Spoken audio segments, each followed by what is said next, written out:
Actually, these two semis were You the can just death put of me. that over in our area. Okay, I'm going to probably leave about 4 minutes or so.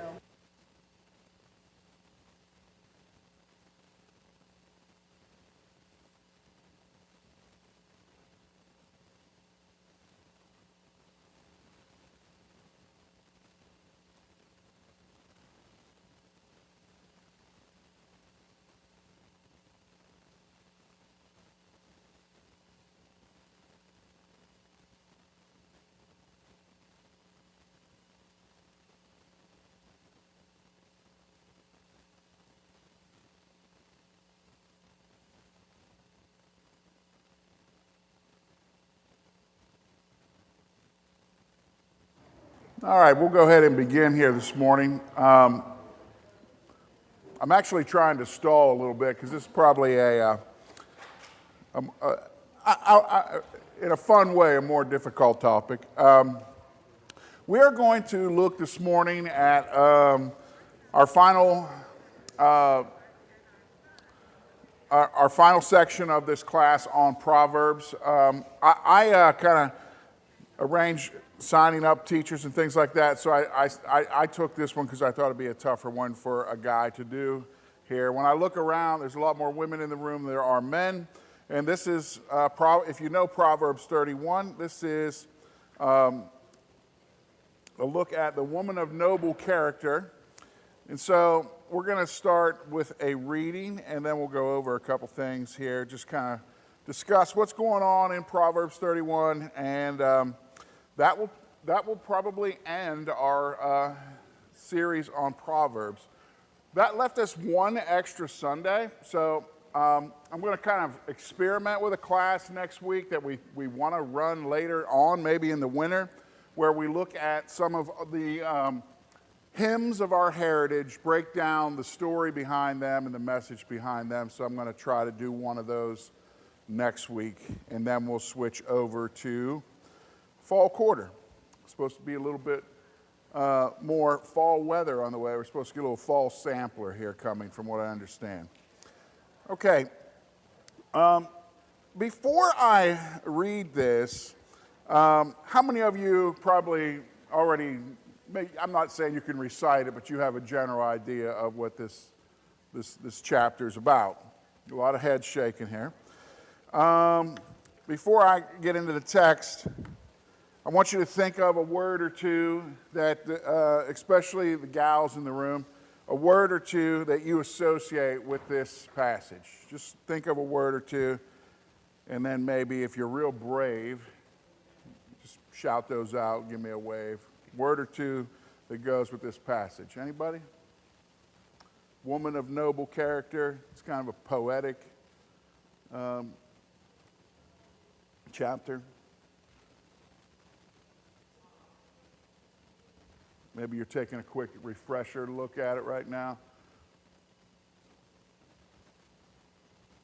Yeah, go ahead, Jim. Wise, quiet, humble. Okay. Any other just words that come to mind when you read this one? Caring. Okay. Hard worker. Life goals. Okay. Anyone ever feel any pressure reading this? Okay, I heard a out there. See some heads shaking. Okay. Some people hold this up as like the gold standard of Christian womanhood. Sometimes maybe not always in the most healthy way. So let me go ahead and read it. We'll talk about it and discuss it here and see what we can learn. Starting in verse 10, chapter 31, I have a heading, wife of noble character. Who can find a wife of noble character? For her value is far more than rubies. The heart of her husband has confidence in her, and he has no lack of gain. She brings him good, not evil, all the days of her life.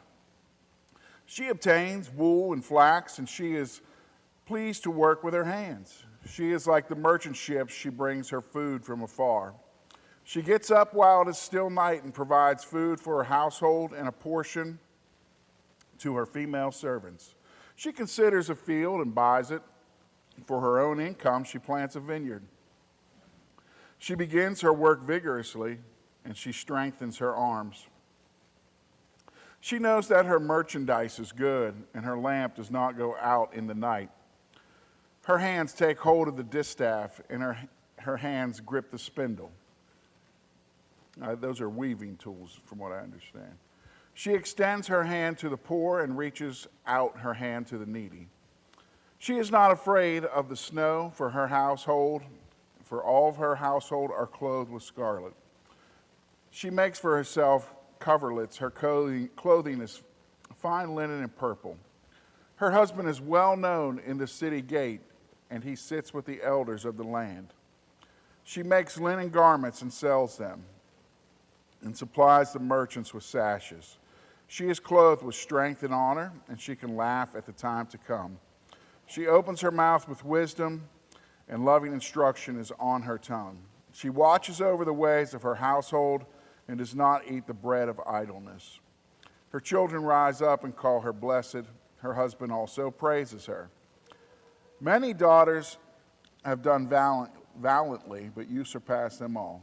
Charm is deceitful and beauty is fleeting, but a woman who fears the Lord will be praised. Give her credit for what she has accomplished. Let her works praise her in the city gates. So I would like to, think about maybe some messages you've heard about this passage. I think some people can feel both encouraged and discouraged at the same time when reading this, because there's a lot there. Maybe some people do get up before dawn. Maybe some people do weave their own clothes these days, but there's a lot there. And we want to look at this. I think Carl did a really good job of his couple of weeks he took these Proverbs. We want to make sure we look at this as wisdom literature, and it's also one of these Hebrew poems. They're called acrostic poems, where you go through the Hebrew alphabet, kind of like A, B, C, D, and you kind of write a line of verse using the alphabet. And so it's really written in a stylized way that might be more for memory.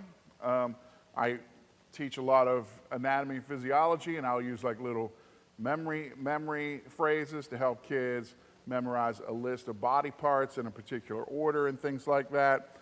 And so it's more written for memory than it is like, hey, if you're not weaving your own clothes, you're not a really good wife, okay?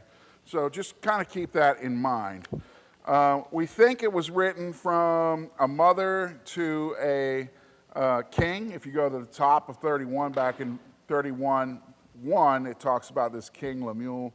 And it's also important to note that throughout Proverbs, wisdom is personified as a woman, the Lady Wisdom. We see that in Proverbs chapter 1 and chapter 8. So this poem is really kind of saying, hey, this is what wisdom kind of looks like in real life.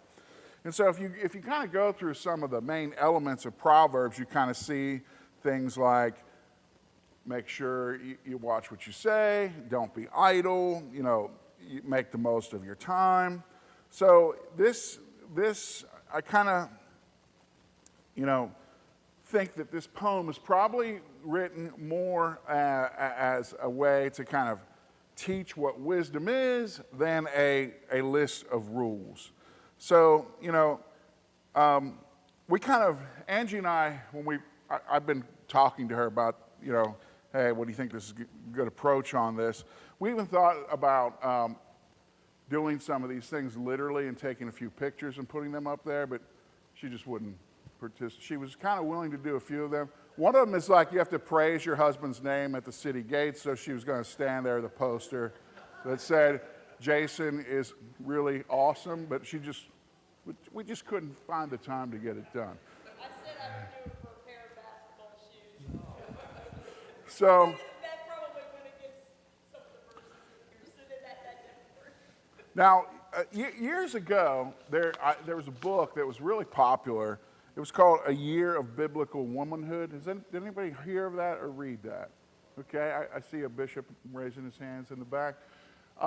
This author named Rachel Held Evans, who has passed in a couple years ago, tried to follow every single commandment to women in the Bible very, very literally. And I didn't get the idea for Angie to hold that sign up. She actually went out and did that and followed every single commandment, the ones here and in other places, very literally for a year. Like making her own clothes. There were a lot of cleanliness laws that she followed very, very, very literally. You can imagine what those are. And she really kind of got into, examining what this was all about and what's going on here. And she came up with this Jewish phrase that really fits this passage really well. I'm going to probably mispronounce it because it's Hebrew. If somebody knows I'm pronouncing it well, please correct me. Ashat Shala, and that just means woman of valor.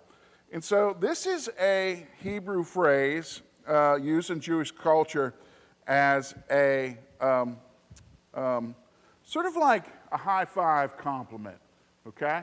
So, like women, you could go, women might say this to other women, or husbands might say this to their wives, or whatever, but this is something that husbands, fathers, friends, in moments of appreciation might say. So, maybe, your wife does something really appreciative, and you just high five, woman of valor. All right, woman of valor. It's kind of like a little cheer.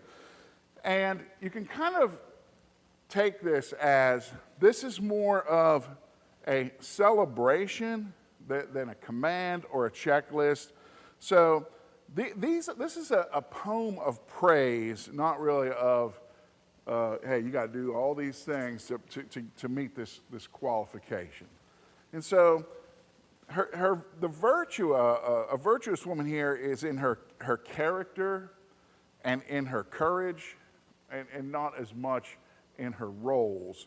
So she kind of, in her 1 year of following every single one of these Old Testament and New Testament laws for women, kind of notice that sometimes this Proverbs 31 can be used to push women toward very, very specific kind of domestic ideals that aren't actually in the text. Like we see this person here in the text, speculating on investments and things like that. So it's not all about domestic life. And so I really want to kind of bring out that, this is not really about sewing your own clothes, okay?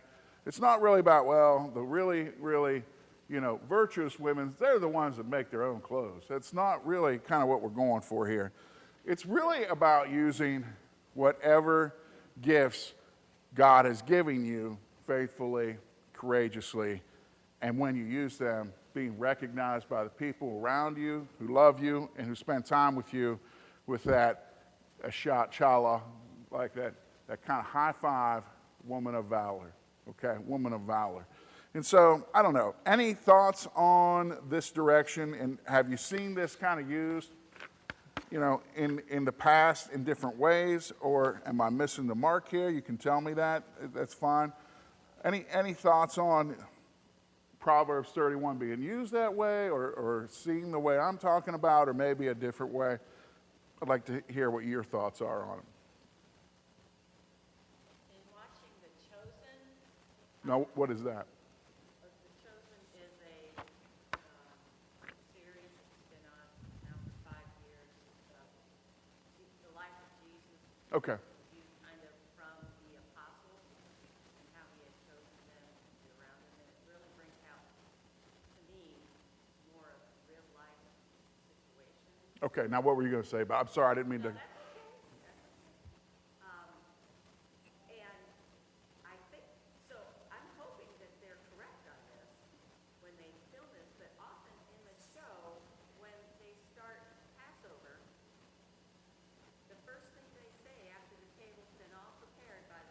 Right. is woman of valor who can find. That's like the beginning of their ceremony. And I just find that remarkable that such a male-oriented culture, the first thing they're saying in their weekly, not Passover, I'm sorry, in their weekly worship on Saturday. Sabbath, yeah. Sabbath. Yeah. Thank you, that's the right word. That they would start to praise the women. It was like, that's really great compared to how I pictured the Old Testament and the men. So, Yeah, from what I understand, that is still basically in some I'm not an expert on it at all, so I if I'm a little rusty on this, forgive me. But from what I understand, in some very traditional Jewish families, that's the husband basically reads this over his wife every Sabbath. I think it might start the night before, something like that. And so, if it's not accurate back then, from what I understand, it's still done today. So that there must be some truth to what you're bringing out. So thanks, Mary Ellen. Any other comments on this at all? Just like how you may have looked at it in the past, especially people who've been around for a while. Was it used differently when you were younger, or I don't know? You got something for me? Oh, you're just waving your fan. Sorry, I thought you were waving me down there. Okay, so when we go through here, we really see a lot of characteristics celebrated. Some of those are both for men and women. So we have like this personification of wisdom as a woman. So there's a little bit of that mixed in here. So we see character traits like diligence, someone who's sort of always working to improve the situation. So if we take a look at some of these, I'm going to start in, 13. It says here, she obtains wool and flax, pleased to work with her hands. 14, she brings good things. 15, gets up while it's still night and provides. 16, considers a field and buys it. So this is an investment. 17, begins work vigorously. 18, she creates good merchandise, doesn't let her lamp go out. 19, she's industrious with her weaving here. 20, she's generous to the poor. So we see all these great traits of wisdom that are both for men and for women. So when I read through this, I see people who are wise are diligent, generous, they're courageous, they're leaders, they have strength, they have a reverence for God. So these are fruits of wisdom, things that happen to people who make wise decisions. And I think they apply to all believers. So I think the best way to look at this is that both men and women should receive this passage as encouragement. And you don't have to do all of these things, but you do have to live with valor.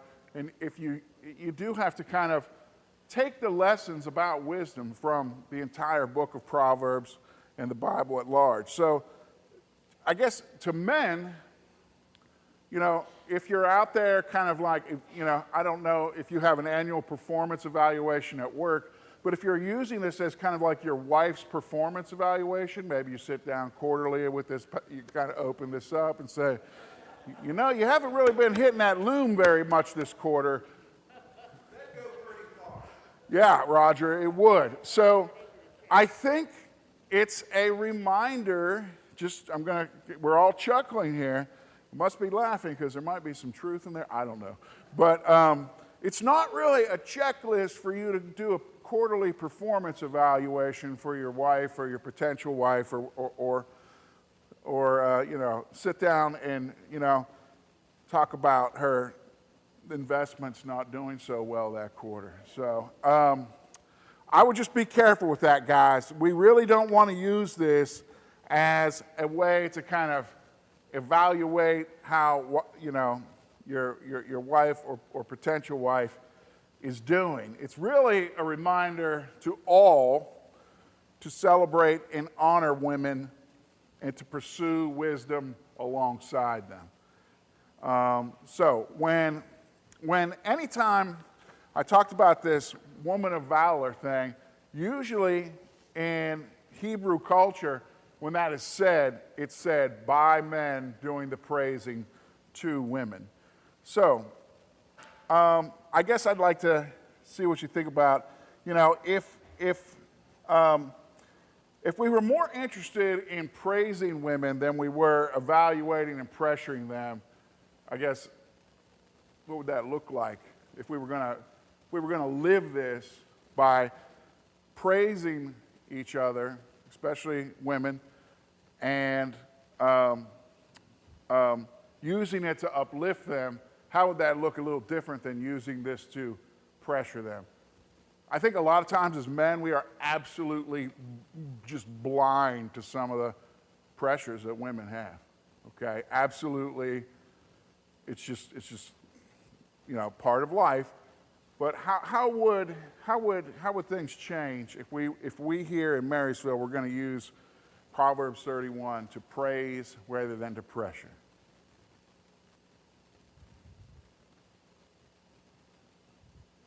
This is the heart of my lesson, y'all, so help me out here. What do you think? Maurice? Over here, sorry. I was looking at Fairly Cobble's comments on this one time. You talk about it being evaluative. Something I always remembered was that she said, this is not what you are all the time. Like, you have phases in your life, seasons in your life, Sure. in which you can exhibit these characteristics so that maybe that lifts some of that pressure to do all these things every day. Okay. So your performance evaluation says you made like 3 out of the 10. You're good. No, I'm just kidding. No.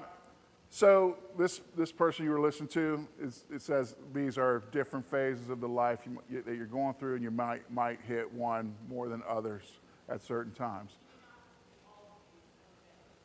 Don't have to be all at every day. But do you think there is some pressure to it? Yeah. Okay. You got a hand up back there? Okay.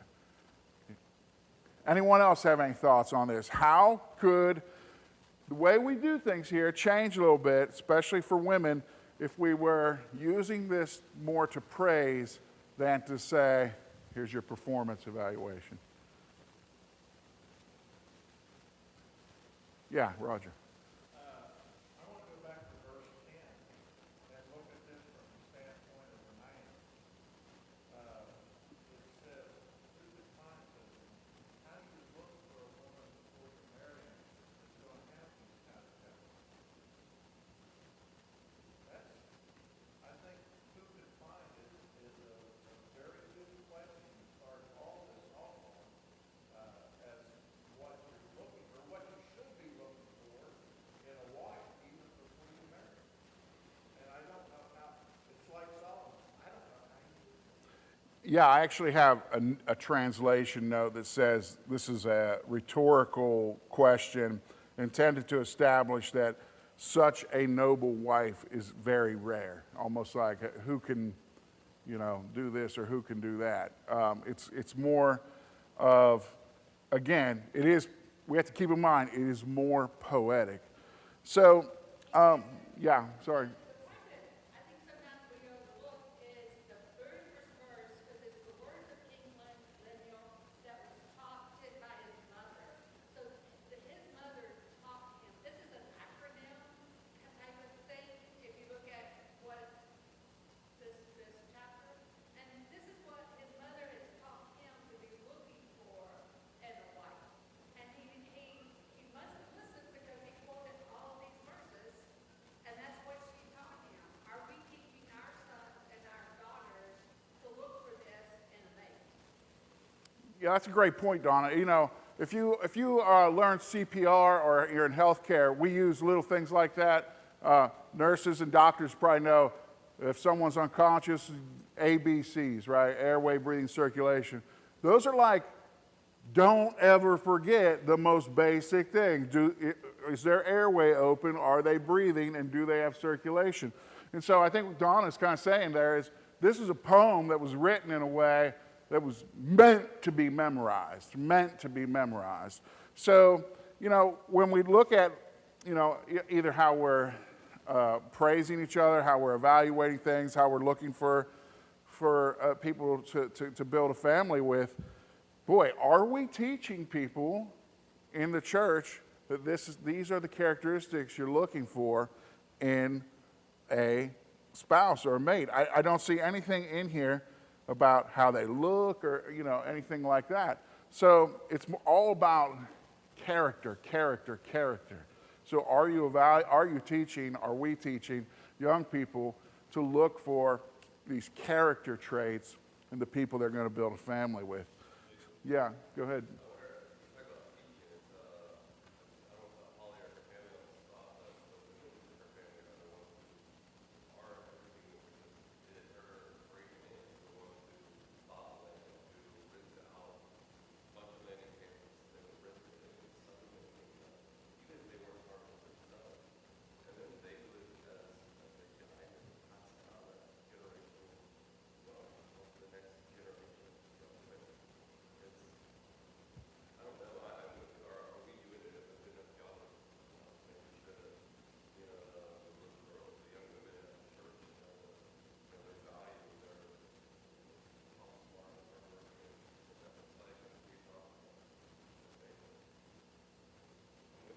Yeah, so are we, you're asking like, are we encouraging these?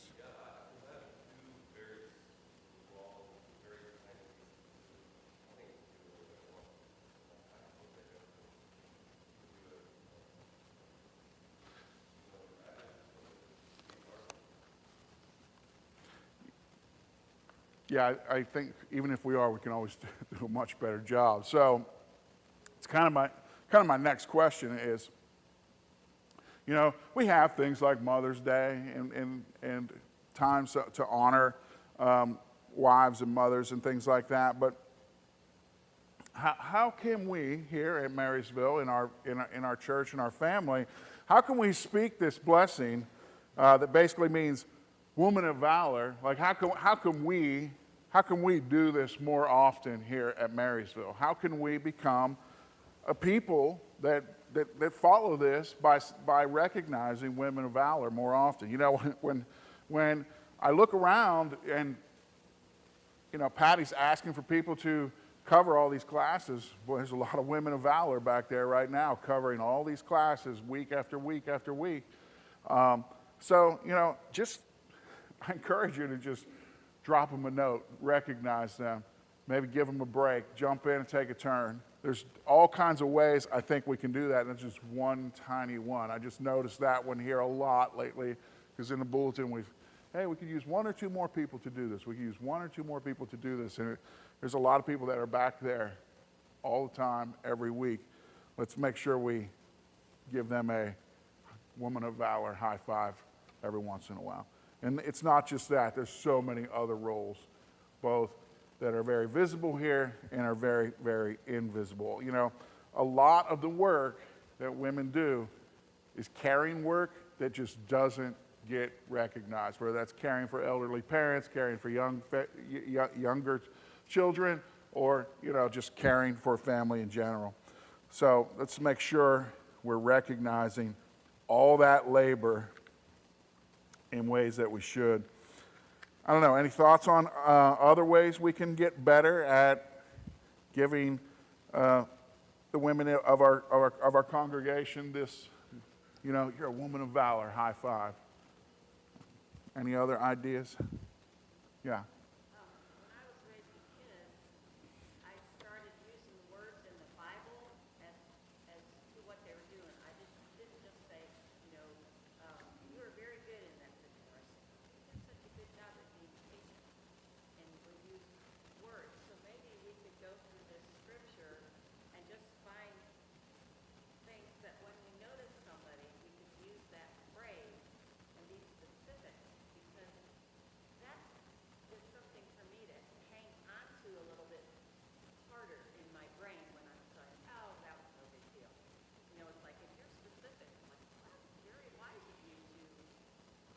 Yeah, Mary Ellen, it's good, very good for your scripture memory work too, to like use it in real life. It's great. You know, there's a lot, we talk about some using it every day. There's probably people who are back there and will do things throughout the week here who had to get up early to get ready, to get whatever they're doing back there ready. There are, I walked through Jeff's classroom right before this started.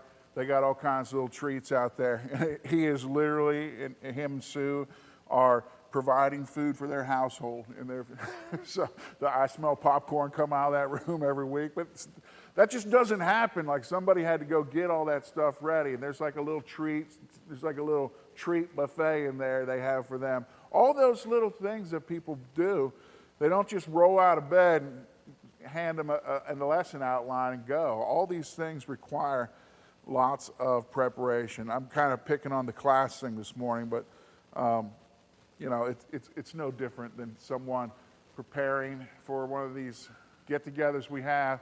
A lot of times these life groups have very nice hospitality and things like that as part of them. All this stuff requires preparation and effort and labor. And there's just so many women and men of valor who are going around doing this stuff that I think if we just slowed down a little bit and spent a little bit more time speaking this blessing to each other, it would go a long way. Sometimes that kind of work can seem really, really thankless. So let's find every opportunity we can to do that. Okay, I have a couple minutes left here. Any thoughts on that? If you have a great idea on how to do it or you've been doing it a certain way, now's the time to share that so we can all get better at it. A couple other points I want to make. So if we look at wrapping this up, Proverbs as sort of a chapter opens with a call to pursue wisdom. That's how we started this quarter. And here we are ending it celebrating wisdom. This is about celebrating wisdom, especially in women. And so I think the final message here of the chapter that we've spent some time looking at this summer is not to, hey, if you don't measure up to this, that's a good way for us to put you down. It is more about celebrating wisdom in action wherever you see it. So, like Mary Ellen said, you might even celebrate wisdom in your children. They are, we want to definitely cultivate them being good decision makers and good stewards as their young people. We want to do it from, cradle to grave. So let's get better at celebrating wisdom wherever we see it. I think the big takeaway we can also get from this, it's not really what you do, okay? It's really how you do it. Do you do it wise? Do you do it without complaining? Do you do it wise? Do you do it with wisdom? Do you do it without complaining? And do you do it, with love?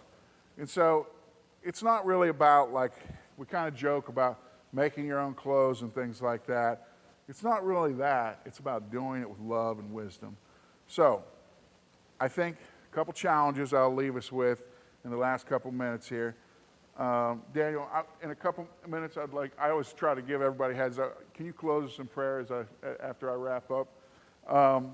Here in a couple minutes, we're going to wrap up. But as we wrap up, the big challenge I want to give to you as the church is speak this blessing to one another, that you're a woman of valor. Be active in it. Try to do it once a day for the next couple of weeks. Try to do it at least once a day for the next couple of weeks. And that could be your mom, your daughters. It could be other men too.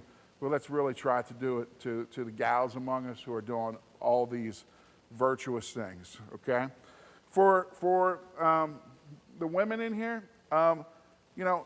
walk boldly with these things that God has taught us in whatever season of life or whatever position God has placed you.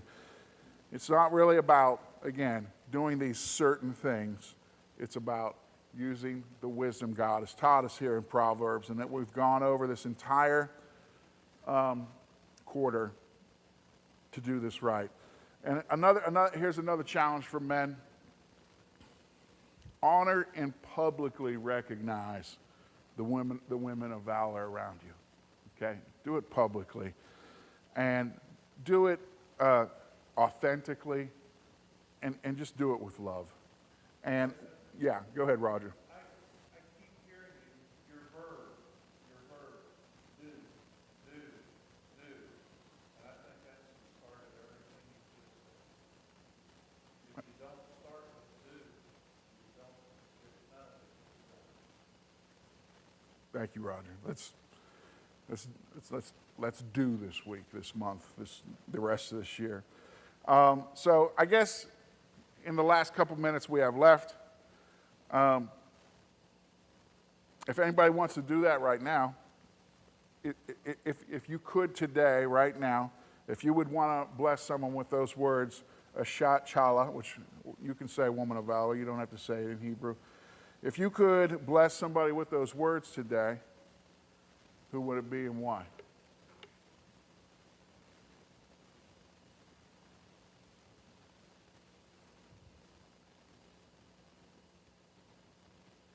I think I would do it for my parents. They've given me a heritage of faith and taught me, a lot about what it means to work and to be a Christian. And just growing up on a farm with my dad, always kind of being close to him, watching my mom work alongside our family, doing the things that she did, always providing, making sure we were all cared for.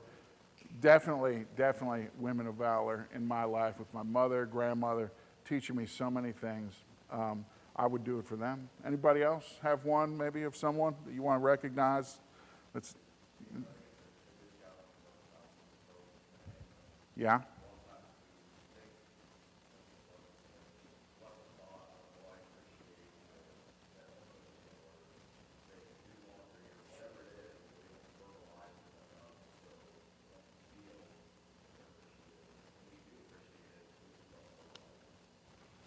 Yeah, I read this article this week about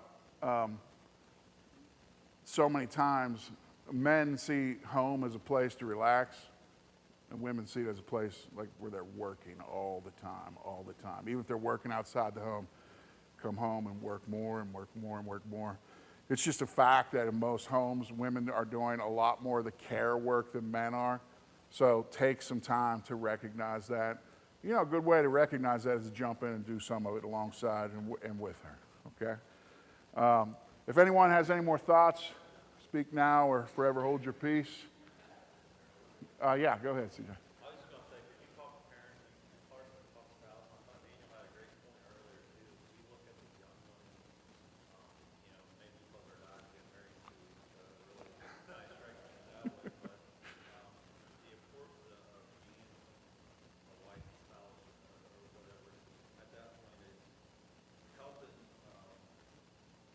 recognize what they're doing. To Daniel's point, they hear so much in the world around them how to be a spouse, it comes from Scripture, and to Mary Ellen's point, just to recognize them for those things that they're doing to help bring them along.